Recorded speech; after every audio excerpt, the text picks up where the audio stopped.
A Bradesco Esportes FM apresenta O Negócio é Esporte, um bate-papo sobre o marketing esportivo, com Sérgio Carvalho e Alexandre Caralta.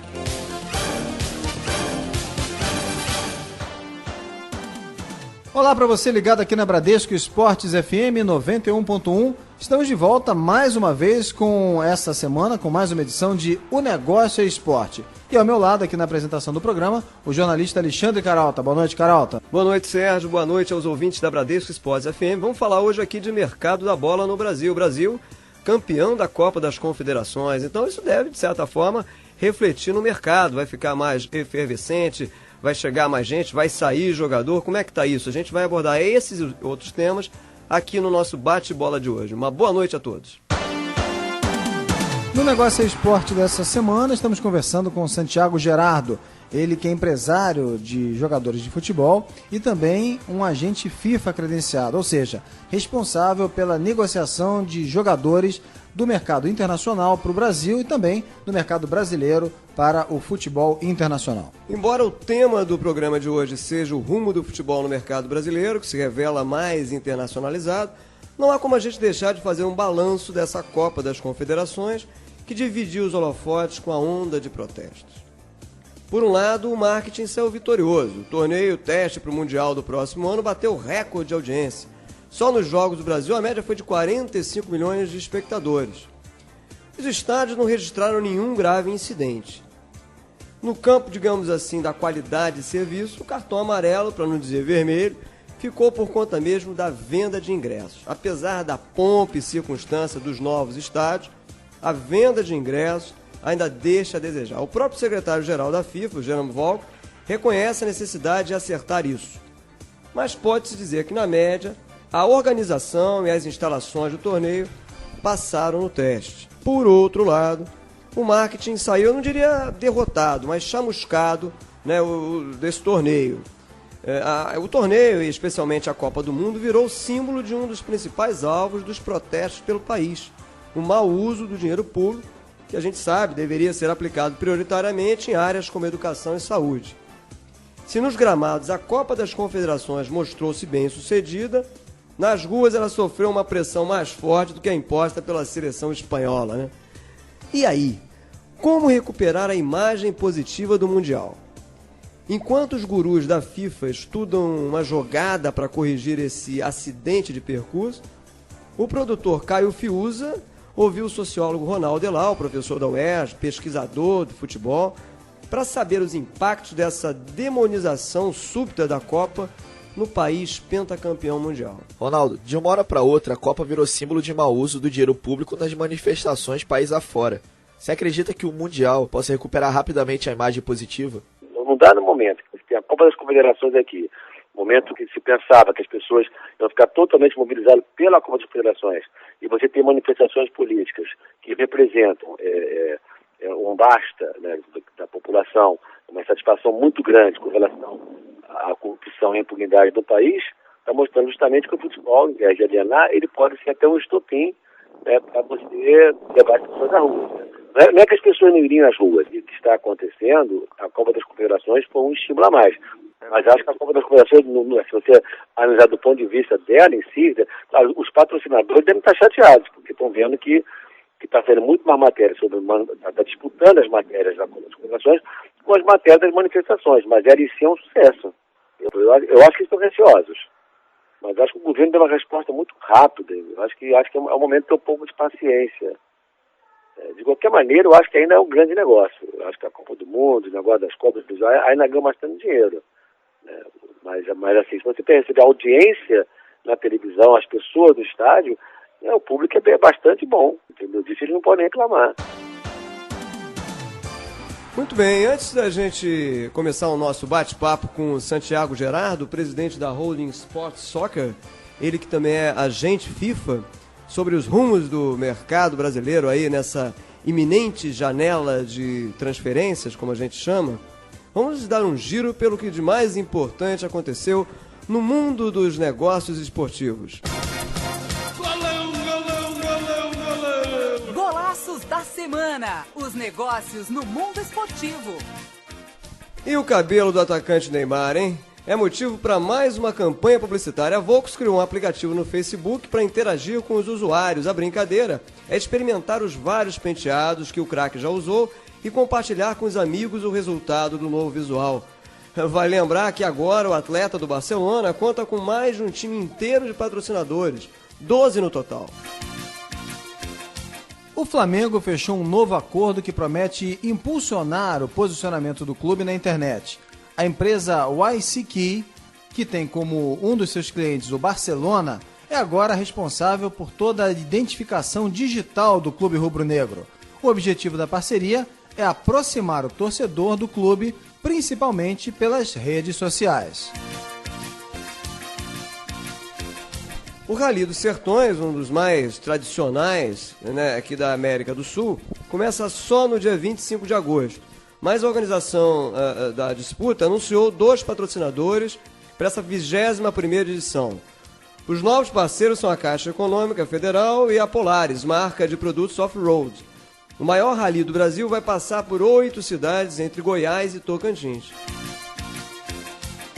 A marca de achocolatado Nescau é a nova patrocinadora da Liga de Esportes Escolares de São Paulo. Participam da competição crianças e adolescentes entre 10 e 17 anos, de 83 escolas particulares. O foco da parceria são os pais dos jovens. Durante as atividades, haverá palestras com nutricionistas e também a distribuição de materiais com orientações sobre a alimentação das crianças. O Valência, o time espanhol, encontrou uma maneira diferente de vender os carnês dos jogos da temporada. O clube, em parceria com o laboratório Lab Human, mediu a emoção de alguns torcedores durante lances históricos de bons e maus momentos da equipe. E esse vídeo você pode assistir no nosso site www.onegocioesport.com.br. Falando em Valência, em Espanha, a gente vai conversar hoje aqui com um espanhol, que jogou no Atlético de Madrid, veio ainda garoto para o Brasil, se mudou com os pais, depois voltou para a Espanha, e encerrada a carreira de jogador, virou um empresário, virou agente FIFA e está enfronhado nesse mercado, particularmente entre Brasil e Espanha. A gente vai conversar com ele aqui hoje sobre as mudanças no cenário, nas transações, o mercado brasileiro que se mostra mais aberto ao jogador lá de fora, especialmente os sul-americanos. Sérgio. No Negócio Esporte dessa semana, estamos conversando com o Santiago Gerardo, ele que é empresário de jogadores de futebol e também um agente FIFA credenciado, ou seja, responsável pela negociação de jogadores do mercado internacional para o Brasil e também do mercado brasileiro para o futebol internacional. Boa noite, Santiago. É um prazer ter você aqui. Obrigado a vocês e quando precisar estamos aí. Santiago, a gente percebe que o Brasil tem conseguido segurar mais os seus talentos. O próprio Neymar só recentemente se transferiu para o Barcelona. E a seleção brasileira, na qual 10 dos 23 convocados jogam no futebol brasileiro, retrata essa mudança. Quer dizer, isso é só uma brisa ou os ventos efetivamente mudaram e o mercado brasileiro está mais forte, está mais atraente? Não, eu acho que hoje o jogador brasileiro ele está se modernizando, Eu acho que nós estamos criando novos jogadores e vai ser uma coisa habitual, eu acho, cada vez mais moderno, Então você acredita que haja uma tendência de internacionalização do mercado brasileiro? A gente teve há não muito tempo a transferência do primeiro espanhol, Fran Mérida, para um clube brasileiro, no caso o Atlético Paranaense. Quer dizer, o mercado brasileiro está mais aberto para os jogadores lá de fora? Eu acho que são duas tendências. Uma delas é econômica. Eu acho que o Brasil está pagando muito mais os jogadores que pagava antigamente. E os jogadores antes saíam para fora, logicamente, para ter um recurso maior. A tendência que também econômica que é essa econômica. A outra tendência também é que você está vendo que não está surgindo tantos jogadores como anteriormente de nome. Então, os jogadores estão saindo muito mais rápido. Então, nós estamos trazendo ou expatriando os jogadores que nós tínhamos lá fora com um certo nome E outra coisa no mercado é que nós estamos trazendo jogadores novos, jogadores que são, por exemplo, do Paraguai, Uruguai, Espanha, como está entrando no mercado novo agora mesmo. Então, para quê? Para criar um mercado muito mais competitivo. Santiago, quando você fala de competitividade, quer dizer que os salários dos jogadores brasileiros estão se equiparando aos salários dos jogadores das principais capitais europeias, principalmente em função da crise econômica que atinge a Europa? Eu acho que sim. A parte econômica é fundamental. Hoje os jogadores eles têm uns valores muito parecidos aos europeus. Primeiro, porque a situação da Europa está complicada.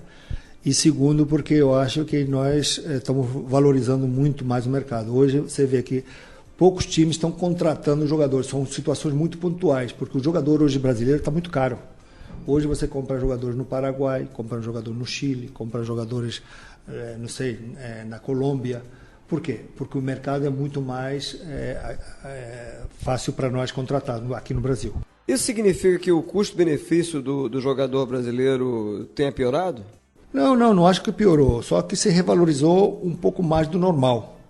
Eu acho que deu uma inflação muito grande, né? Eu acho que a qualidade, porque os jogadores foram para fora muito cedo, não maduraram muitas vezes, né? E agora mesmo nós estamos querendo um jogador um pouco mais firmado dentro do mercado para estabilizar o nosso patrimônio daqui, né?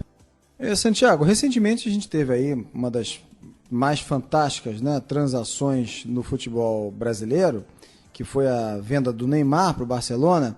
Especificamente sobre essa transação, o Barcelona montou um verdadeiro dossiê, né? Ele, antes mesmo de acertar a contratação do jogador, ele montou um dossiê, fez várias investigações, análises sobre o profissional. Me corrija se eu estiver enganado, né?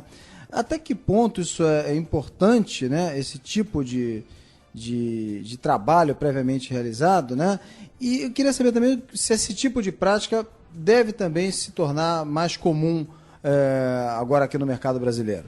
Não, eu acho que tudo pode ser aplicado sim. Eu acho que normalmente é uma tendência que já existe lá, né? De ter um acompanhamento, de ter uns programas de visualização do jogador. E isso é o que vai fazer, logicamente, que o jogador esteja mais monitorado. A tendência deles é uma tendência habitual. Eles fazem isso com quase todo jogador que tem o perfil do clube deles. Então, a longo tempo, né? Isso ilustra, talvez, Santiago, uma diferença de visão, né? Enquanto os clubes europeus eles consideram o jogador, né, um investimento, um patrimônio, e se cercam de cuidados, os clubes brasileiros muitas vezes adotam critérios, digamos assim, menos técnicos na hora de contratar. Você acredita que essa cultura ela existe, ela ainda seja predominante aqui no Brasil ou não? Bom, existe um pouco de tudo, mas na realidade o que eu vejo mais assim que acontece é o seguinte: o conceito de quando eles contratam um jogador é para trabalhar em grupo. Então, para eles é preocupante entrar dentro de um entorno onde veja que o grupo vai se fortalecer. Aqui é muito individual, a pessoa quer um talento individual para uma posição determinada. Lá não, ele vê como é que ele vai se sentir, se na verdade o jogador ele vai se encaixar perfeitamente dentro do... Quer dizer, você tem uma filosofia, como se fosse uma filosofia corporativa de uma empresa, e aí a contratação, ela segue esse parâmetro. Quer dizer, você vai contratar jogadores dentro de um perfil que se encaixa a essa filosofia, né? Esse é um padrão que a gente observa não só no Barcelona, mas em outros clubes europeus, né? Aqui no Brasil é outro modelo, né? Aqui muitas vezes nós contratamos o jogador e fazemos que o time jogue para ele. Lá não, lá contratamos um jogador que seja um a mais para o nosso elenco, que ele se encaixe dentro dos valores que logicamente o clube queira, né? Santiago, o momento da transação, o momento ideal, né, da negociação de um jogador é sempre um momento polêmico, né? Tem são muitas variáveis aí envolvidas, né? Um bom momento no clube, um momento pessoal às vezes do jogador, Mas é importante, evidentemente, é isso que o clube espera também, fazer caixa, né?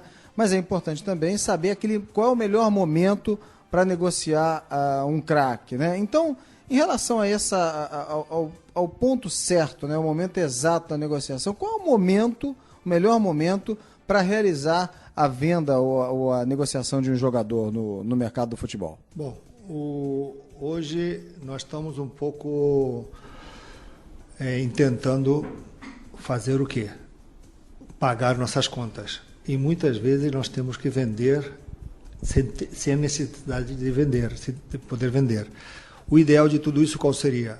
Ter uma base muito boa, logicamente. Uma base de reposição. Isso, ter de jovens talentos, que eu acho que vai ser o futuro. O futuro vai ser o quê? Montar, logicamente, uns grandes centros de treinamento, onde você possa fazer um trabalho específico, né, com os jogadores, lançar os jogadores para cima e, quando já estiver preparado esse jogador para jogar, seria o ideal você vender o jogador que já leva um tempo no clube. Então, isso seria o ideal. Só que hoje não podemos fazer isso, porque a grande dificuldade econômica dos clubes são as que temos que sustentar. Então, praticamente é a maneira de sobrevivência dos clubes. É aquela história do cobertor curto, né? Os clubes, até como a gente comentou aqui em outros programas, como eles não têm uma receita diversificada, inclusive de marketing, né?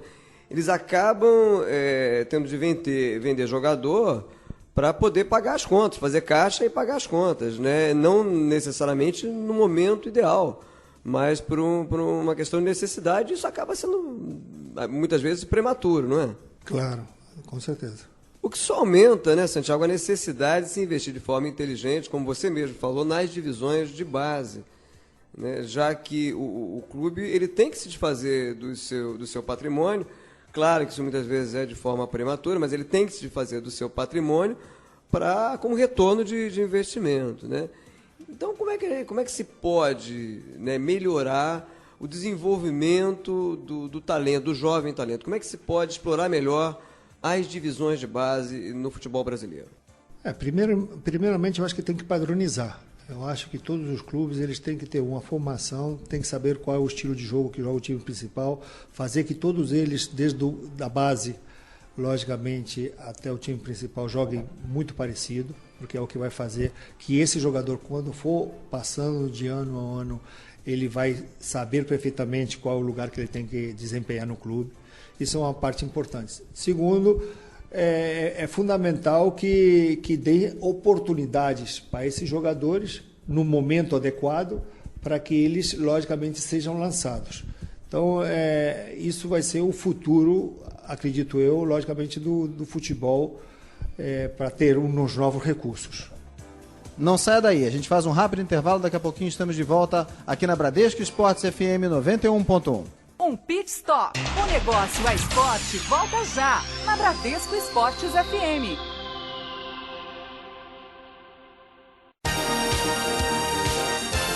De volta na Bradesco Esportes FM. O negócio é esporte. Muito bem, estamos de volta aqui no Negócio é Esporte de hoje, na Bradesco Esportes FM 91.1. E antes da gente voltar a conversar aqui com o Santiago Gerardo, agente FIFA, presidente da Holding Sport Soccer, vamos dar um voo pela agenda do marketing esportivo. Circuito dos Negócios. Não perca o que vem por aí no marketing esportivo. Nos dias 10 e 11 de julho, investidores da América Latina, Europa e Estados Unidos se encontram em São Paulo para a 8ª Inspira Mais.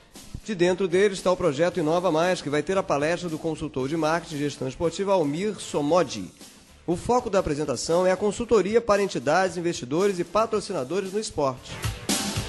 A Fundação Getúlio Vargas abriu inscrições para o MBA em Gestão Estratégica de Esportes. O curso começa no primeiro semestre de 2014, mas para participar é preciso que você ingresse ainda este ano no processo seletivo da instituição. Entre os dias 17 e 19 de setembro, o BT Centre London recebe a 6ª edição do Fórum Sports Marketing 360. No último dia, haverá a transmissão ao vivo da conferência na capital inglesa. O evento será finalizado com o prêmio International Sports Marketing Awards. De 6 a 8 de agosto será realizado em São Paulo a Brasil Promotion, feira gratuita de marketing. Durante os 3 dias, o marketing promocional nos grandes eventos esportivos vai ser o principal tema debatido nas palestras. Muito bem, antes de voltar aqui a conversar com o Santiago Gerardo, nosso convidado de hoje no Negócio é Esporte, agente FIFA, presidente da Holding Sport Soccer, sobre os rumos do mercado de futebol brasileiro, vamos dar um panorama, né, de como é que anda esse vai e vem de jogadores. A gente está conversando muito aqui sobre esse momento em que o futebol brasileiro está mais aberto a jogadores lá de fora. Então a gente, recentemente, na própria seleção brasileira, a gente tem alguns exemplos disso. Né? O Fred, que jogou muito tempo na França e voltou, né, para integrar o Fluminense, foi campeão pelo Fluminense, se firmou e hoje é o titular, né, da camisa 9 da seleção brasileira. Também do Fluminense, o Cavalieri, que jogou no futebol inglês, jogou também na Itália e tal, e voltou. É goleiro também do Fluminense da seleção brasileira. Mais recentemente a gente teve também da seleção brasileira o Jô, né, atacante do Atlético Mineiro, convocado por conta da contusão do Leandro Damião. Jogava até relativamente pouco tempo lá fora, né, no CSKA de Moscou, depois no Manchester City. E o Jadson, né, que passou 8 temporadas no Shakhtar Donetsk da Ucrânia. Esses todos aí foram repatriados há relativamente pouco tempo.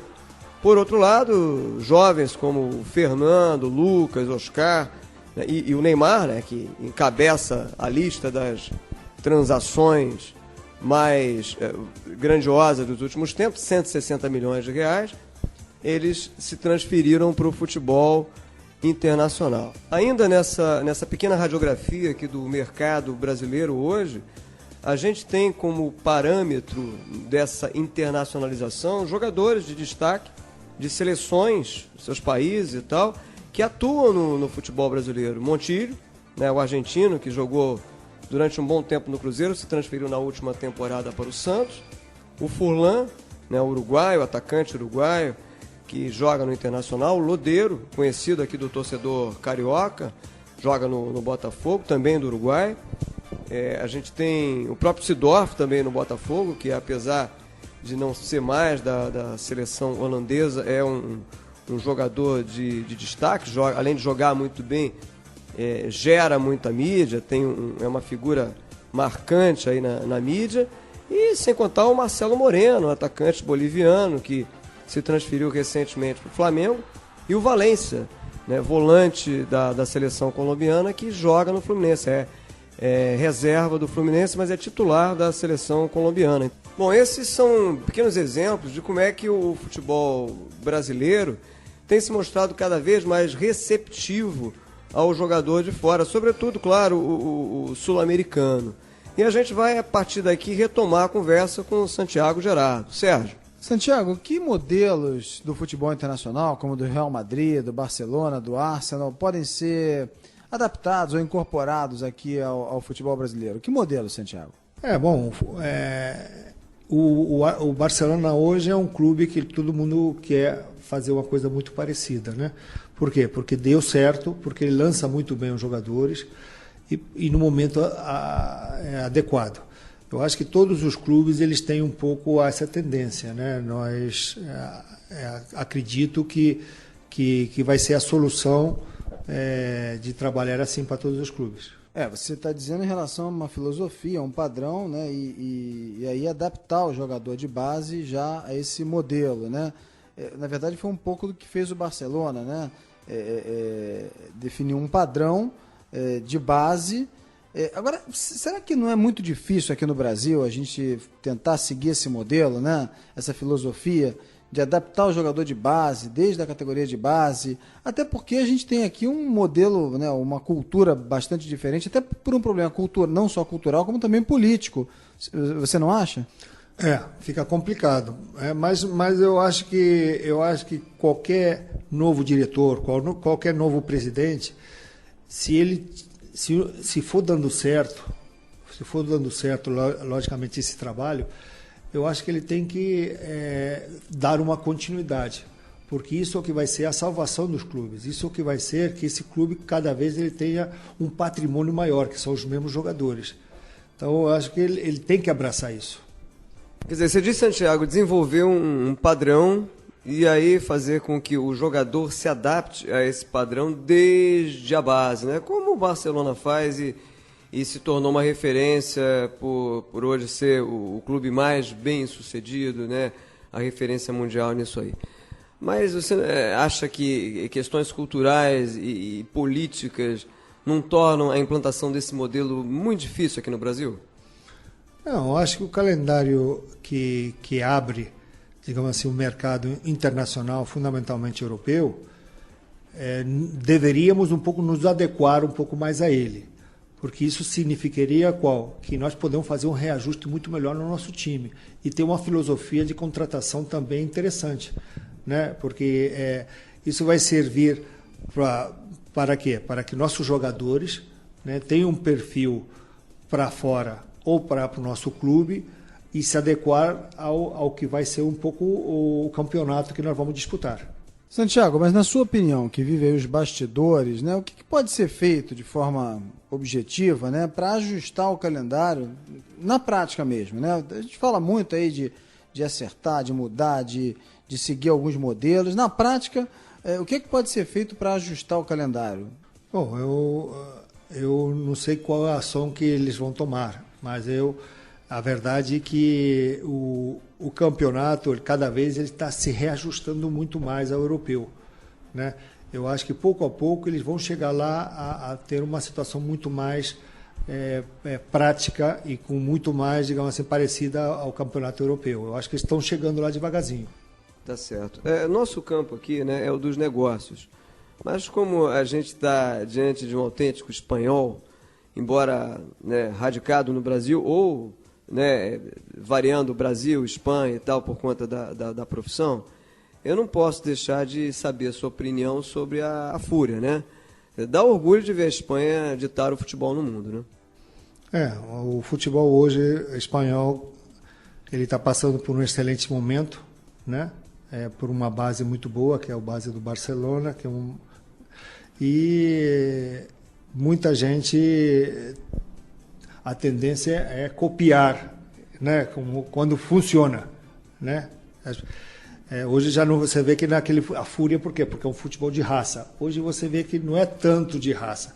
Hoje é um pouco mais de conservar a bola, de manter a bola sem deixar de ser a Fúria. Santiago, agora essa perda da hegemonia do futebol brasileiro, afinal de contas, o futebol do Brasil sempre foi, né, além de ser considerado o melhor futebol do mundo, né, o futebol número 1 do mundo, também um futebol de talento, de reverência, e o que agora a gente vê até na Espanha, né?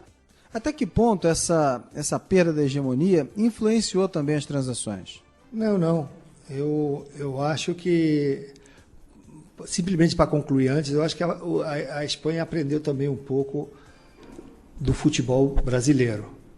Eu acho que o futebol que existia anteriormente, por exemplo, no anterior Mundial me parece que é 82, né? Ele fazia um jogo muito parecido ao que a Espanha está fazendo hoje. Santiago, o Brasil ele mudou a forma de jogar, né? Talvez depois da seleção de 70, a de 82, Sócrates, Falcão, Zico, seja a que mais tenha se aproximado do que o brasileiro considera a melhor forma de jogar. E hoje a gente observa que esse jeito de toque de bola e tal, né, já há algum tempo, vem sendo aplicado com sucesso, claro, pela seleção campeã do mundo, a seleção da Espanha. Você acredita que essa mudança na forma de jogar do Brasil tenha, de certa forma, influenciado o mercado, vem influenciando o jogador brasileiro, ele perde valor com isso? Não, acho que não. Acho que o jogador brasileiro, ele tem um selo de qualidade muito bom, sabe? Que eu acho que onde ele vai, logicamente, chama atenção nesse sentido. Eu acho que não desvalorizou, não. Santiago, a gente teve aí um marco importante em relação à negociação dos jogadores, que foi a Lei Pelé, né, que define os critérios de direito do passe do jogador, né, e regulamenta, de uma certa maneira, as transações entre jogadores e clubes, né? E em relação à legislação, como é que você avalia? A gente está bem, precisa mudar muita coisa. Como é que você avalia esse momento aqui do Brasil e o nosso modelo, né, em relação à legislação? Eu acho que nós temos que, pouco a pouco, ir nos ajustando um pouco ao modelo FIFA, né? Onde vamos fazer que o jogador tenha seus direitos, o formador tenha seus direitos também, logicamente, e que todo mundo sobreviva em tudo isso, né? Eu acho que estamos caminhando para ser o modelo ideal. Pouco a pouco estamos nos ajustando em tudo isso. Bom, o que falta então para chegar até esse modelo FIFA? Bom, na verdade não falta tanto assim. O que falta um pouco é a adaptação dentro dos meios do mercado, né? O mercado muitas vezes o que faz é que faça as contratações e as legislações que desempenhem e caminhem juntos. É o que falta um pouco, nada mais. A gente ouve muita crítica em relação aos critérios que são usados na hora de contratar, né? Faltam critérios propriamente técnicos, faltam acompanhamento técnico, como a gente observa nas empresas, né? A gente não observa no âmbito da gestão esportiva critérios assim propriamente técnicos. Você concorda com isso? Não. Eu acho que, por exemplo, lógico, tem que ter um maior acompanhamento. Eu acho que falta um pouco de profissionalidade dentro do mercado. Mas como falta em vários setores dentro do futebol, né? Eu acho que faltam várias situações, como nós estávamos falando anteriormente, na área de imprensa, que eu acho que é fundamental que tenha um acompanhamento do jogador muito melhor. Já está saindo, tem bons profissionais, mas precisamos de muitos mais também. Precisamos de uma área, por exemplo, como um diretor esportivo, que pouco a pouco estamos criando alguns importantes, mas eu acho que ainda precisamos de... Tem muita gente amadora nesse campo. A gente tem observado até uma evolução em relação aos grandes clubes, né, e aos seus gestores, né? Muitas vezes até é muito mais discurso do que prática. A gente ouve dirigentes, né, de vários clubes dizendo que pretendem fazer ou que vão fazer. Fica muitas vezes no discurso. Você também tem essa percepção? Ou seja, ainda às vezes é muito mais discurso do que prática? É essa a sua percepção também, Santiago? Hoje, na verdade, é que muitos clubes eles dependem de muitas pessoas que rodeiam tudo isso, né? Grandes empresários, digamos assim. Essa é a realidade que muitas vezes as pessoas não querem comentar, mas é a verdade. Hoje, para você entrar num clube, depende de alguma pessoa. Falta um pouco de profissionalismo em tudo isso, saber o que realmente interessa, né? Eu acho que isso as pessoas normalmente não querem comentar, mas... Você está dizendo que os clubes, por ainda apresentarem fragilidades administrativas, eles ficam vulneráveis a determinados interesses que fogem propriamente do interesse profissional? Muitos interesses, né? Eu acho que tem muitos interesses criados que, na verdade, tinha que ser mais profissionais que outra coisa. Agora, Santiago, quem é que precisa fazer esse filtro, né? Esse filtro entre gestão profissional, empresários, né, que negociam também com os clubes, enfim, até para que os clubes também possam ter uma maior rentabilidade, né? Quem é que precisa fazer esse filtro? Eu acho que tudo vai da base profissional. Eu acho que se o clube, na verdade, ele olhar por ele mesmo, ele vai funcionar, né? O interesse, muitas vezes, do clube, ele tem que ser um interesse profissional. O que eu vou deixar para depois, né? Não o momento. E eu acho que isso acontece muitas vezes. Então a pessoa vai muito no imediatismo. Não pensam, alguns, a grande maioria pensa, mas tem alguns que, na verdade, eu acho que eles podiam raciocinar muito melhor o que ele está deixando de herança para a pessoa que está vindo. Falando de imediatismo, a gente observa que ainda prevalece uma cultura, né, imediatista na hora de decidir, né, a contratação e a demissão, né? Fala-se muito em projeto. O Mano Menezes, por exemplo, agora assumiu o Flamengo, falou, não, vim porque o projeto, me identifiquei com o projeto e tal. Mas, por outro lado, a gente percebe que, especialmente nos clubes de grande torcida, que sofrem muita pressão da torcida, se o resultado, ou se os resultados não aparecerem logo, né, esse trabalho, essa visão de longo prazo não resiste, né? Não é isso? O problema de hoje em alguns clubes do Brasil é fundamental pelo seguinte, é resultado. Você tem que manter o resultado. Não tem uma programação. Não tem uma programação de 1 ano, 2 anos, né? Se o resultado favorece, você continua. Se não favorece, como é tão fácil trocar o treinador ou trocar algumas coisas, fica mais simples, né? Mas você não faz um trabalho a médio e longo prazo. Você só pode fazer um trabalho justamente a curto prazo. Mas esse trabalho a curto prazo, quando dá certo, é ótimo, né? Maravilha, mas normalmente, né, a gente acaba tendo aquele troca-troca de treinador, né? E aí você já tem um contrato com o treinador, tem que pagar ele até o final do contrato dele, acaba se acumulando dívidas e dívidas aí. Na sua opinião, Santiago, como é que os clubes conseguem fugir desse círculo vicioso? Acho que não conseguem. Na verdade, eu acho que não conseguem. Eu acho que o treinador perde 3 jogos, 4 jogos, muito poucos clubes mantêm essa filosofia de manter o treinador. Isso mais é uma coisa na Inglaterra, Europa é onde mais trabalha isso. Sudamérica não, porque os contratos, a grande maioria deles, não dependendo de grandes os treinadores, né? A grande maioria não tem multa, justamente para isso. Um treinador na Europa, na Espanha, ele só pode treinar uma vez na primeira divisão. A segunda vez ele tem que passar para a segunda divisão. Aqui não, aqui você vê treinadores passando de um clube para o outro, para todos os clubes e não tem problema nenhum. Está deixando outros treinadores de treinar, logicamente, e ao mesmo tempo, para eles mesmos não se está se valorizando muito. Eu acho que tem que ter uma legislação dos treinadores, dos jogadores de futebol, um pouquinho mais forte sobre isso. Legal, legal. A gente faz um rápido intervalo e continua já conversando com o Santiago Gerardo, nosso convidado de Um Negócio é Esporte de hoje. Não saia daí, a gente já volta. Um pit stop. O Negócio é Esporte volta já, na Bradesco Esportes FM.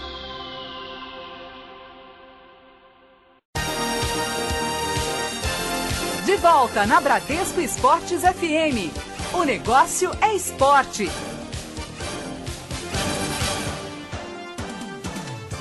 De volta aqui na Bradesco Esportes FM 91.1 com O Negócio é Esporte. Eu lembro para você que a nossa página na internet é no endereço www.onegocioesporte.com.br www.onegocioesporte.com.br. Na nossa página, no nosso site, você pode ouvir os programas anteriores, ouvir esse programa novamente e também participar, sugerir uma pauta. Enfim, é o nosso espaço de interatividade também para você fazer essa tabelinha com a gente, tá certo? Você também pode curtir a nossa fanpage no Facebook e ainda nos seguir pelo Twitter, no endereço @onegocioesporte, @onegocioesporte. Perfeito. A gente falou muito aqui na importância de se investir nas divisões de base, na prata da casa. Eu acho que isso também vale para o treinador. Os clubes não deveriam investir mais em treinadores formados na própria casa ali e tal, porque já conhece já tem a cultura, já conhece a cultura. Você não acha que ainda falta essa visão nos clubes brasileiros? Eu acho que é muito mais importante ter um treinador que trabalhe nossa base, que muitas vezes é o principal. Por quê? Porque ele vai ensinar para ele toda a parte básica, né? Todo o ABC do futebol. E muitas vezes nós não damos muita importância a isso, queremos que ganhe títulos. Uma coisa diferenciada, por exemplo, o Barcelona, ele quer que mantenha a mesma filosofia de jogo. Não lhe importa ganhar ou perder. Vai ganhar pela sequência, logicamente, ele vai manter mais a bola e tal, essa coisa. Mas, digamos assim, do time B para baixo, o que interessa para ele é a importância, digamos assim, de que eles mantenham o padrão de jogo. Santiago, na verdade houve uma mudança de filosofia, né? Desde aquela derrota dos brasileiros, né, em 82, né? Aquele time que era considerado, até hoje é considerado a seleção com o futebol mais bonito, né? E que foi derrotada prematuramente, né? Desde aquela derrota que o futebol brasileiro mudou, passou a olhar de uma maneira um pouco mais preocupada com resultados, né? De uma maneira mais tática. Isso implicou também até mesmo numa mudança na base, né? Valorizando mais o jogador de um porte mais atlético, né? Mais comprometido com a performance tática, né? E também, sempre, né? Vou voltar a insistir, essa necessidade de conquistar títulos na base. Essa é a sua opinião? Você também concorda com isso? Quer dizer, observa também da mesma maneira um comprometimento maior com resultados, né? E não mais apenas aquele futebol bonito, leve, descontraído. Essa fase já passou? Quer dizer, essa sua observação, é isso que você observa também? Hoje é o que eu acho que nós pedimos mais resultados. Pedimos mais resultados e, na verdade, trabalhamos muito pouco o que é os fundamentos, muitas vezes, né, do jogador. Queremos que, logicamente, ganhar jogos. E eu acho que estão precisando um pouco trabalhar mais a formação do jogador, né, para ele se adaptar o mais rápido possível e para sair um talento. Né, eu acho que isso é fundamental. Ainda falando na formação do jogador, né, como patrimônio, como investimento, você não acha que seria interessante a gente ter aqui no Brasil, como a gente vê em alguns clubes, grandes clubes da Europa, como Barcelona B, né, ou como se tinha aqui antigamente uma categoria intermediária de aspirante? Você acha que isso não contribuiria para uma melhor formação do jovem talento e, consequentemente, para um retorno posteriormente desse talento? Eu acho fundamental, porque o passo de, por exemplo, de quando chega aos juniores, é muito longo ao principal. Não deixa de ser uma grande responsabilidade para o jogador. E tendo um clube, tendo um time tipo uma Sub-23, fica mais fácil para ele para se adaptar muito melhor ao time principal. O que é mais valorizado para o investidor, né, na hora de identificar um potente alvo de contratação? Não, é um pouco tudo. Na verdade, tem que ter um estudo, como você falou anteriormente, o que os grandes clubes fazem. Não depende só de se o jogador é um talento. Depende de muitas circunstâncias. Depende do seu extracampo, depende do seu perfil, depende de várias situações que faça que esse jogador vai dar um produto ou vai dar logicamente um retorno importante para a contratação que ele vai fazer. Por exemplo? Eu acho que, por exemplo, independente do talento, é importante que o jogador seja inteligente, que é fundamental, que leia rápido o que é, digamos assim, uma jogada, que jogue com todos os treinadores, que se adapte bem ao jogo e que seja um jogador que não tem por que ter um perfil alto. Né? Hoje o jogador, você vê que anteriormente tinha que ser alto, forte, né, para ter recurso. Estou falando desde uma base. Hoje o jogador ele tem que ter esses perfis, ser um jogador inteligente, ser um jogador que se adapte bem ao jogo, ser um jogador que leia bem o jogo, que tenha opções, digamos assim, de jogadas, não sempre faça a mesma jogada. Né? Então é um compêndio de várias coisas. É o espírito de grupo e exatamente, tal, né? Fundamental. Então a gente está chegando aqui ao final do nosso programa, não sem antes chamar o apito final. Muito bem, Santiago Gerardo, agente FIFA, presidente da Holding Sports Soccer. É a hora do nosso apito final, um pinga-fogo rapidinho. A gente pergunta, você responde rapidinho. Vamos começar com uma jogada de mestre. Eu acho que o primeiro espanhol que chegou no Brasil, o Fran Mérida. Chegou recentemente ao Atlético Paranaense, não é isso? Chegou recentemente e vai dar, logicamente, muito o que falar. Uma bola fora, Santiago. Uma bola fora, eu acho que, na verdade, foi o outro dia a falta de infraestrutura quando os jogadores da Espanha, a seleção da Espanha e a seleção do Uruguai não tiveram campo para treinar. Uma zebra, Santiago. Uma zebra, eu acho que o Tahiti ganha a final, né? Tahiti ganhando a Copa das Confederações ou qualquer Copa seria uma zebra América, né? E uma aposta, Santiago, uma aposta? Eu gostaria que apostassem muito mais no futebol de base do Brasil, porque eu acho que vai ser o futuro deles. Muito bem, a gente chega aqui ao final do nosso bate-papo de hoje, agradecendo muito a participação do Santiago Gerardo, agente FIFA, presidente da Holding Sport Soccer. Santiago, muito obrigado pela sua participação, por esse bate-bola. Obrigado a vocês e quando precisar estamos aí. Olha, a gente está chegando aqui no finalzinho do nosso programa, mas antes chegou aquele momento muito aguardado, que é a nossa... Caixinha de surpresas. Toda semana, um destaque da história do mercado esportivo. Nossa caixinha de hoje, inspirada na seleção brasileira, a gente traz lá do fundo do baú uma narração do Edson Leite, da Rádio Nacional, da primeira conquista brasileira, primeiro mundial conquistado pelo Brasil em 1958 contra a anfitriã Suécia. Repare aí que na locução ele chama o scratch, ele compara o scratch da brasileira ao scratch da Brahma, patrocinadora, né, dessa jornada esportiva, daquela jornada esportiva. Ouça aí. O Brasil todo reconhece, nós temos a melhor seleção. No preparo de Brahma Chopp só entram ingredientes rigorosamente selecionados. O melhor malte, o melhor lúpulo, o melhor fermento. Por isso, Brahma Chopp é a cerveja como eu, você e todos nós queremos. Encapelota no centro da cancha, domina o Orlando, tenta dar ao canal, e calcanhar para Zagal. Bandeiras do Brasil desfraldadas em